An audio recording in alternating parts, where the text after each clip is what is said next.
السلام علیکم ورحمۃ اللہ وبرکاتہ۔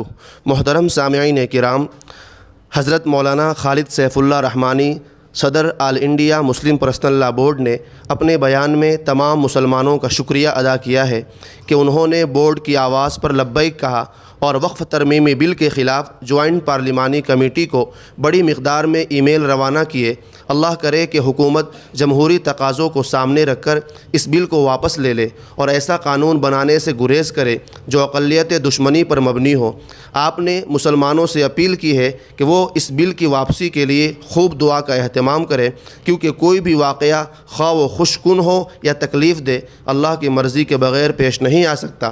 آپ نے کہا ہے کہ بورڈ اس بل کو روکنے کے لیے قانون و آئین کے دائرے میں رہتے ہوئے مختلف سطح پر کوشش کر رہا ہے اور وہ حالات کو سامنے رکھ کر احتجاج کے مختلف پرامن صورتوں کے بارے میں فیصلہ کرے گا۔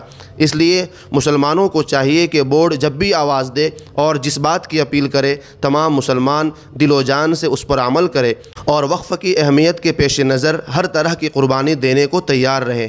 اللہ تعالیٰ سے دعا ہے کہ اللہ پاک ہم سب کی مدد فرمائے، ہر شر کو ہم سے دور کر دے، ہر خیر سے نوازے، اس نقصان دہ وقف ترمیمی بل کو ہم پر مسلط نہ ہونے دے، آمین۔ آخر میں آپ حضرات سے گزارش ہے کہ ابھی تک ہمارے چینل کو سبسکرائب نہیں کیے ہیں تو سبسکرائب کر لیجئے اور گھنٹی کے نشان کو بھی دبا دیجئے۔ شکریہ، جزاک اللہ خیرا۔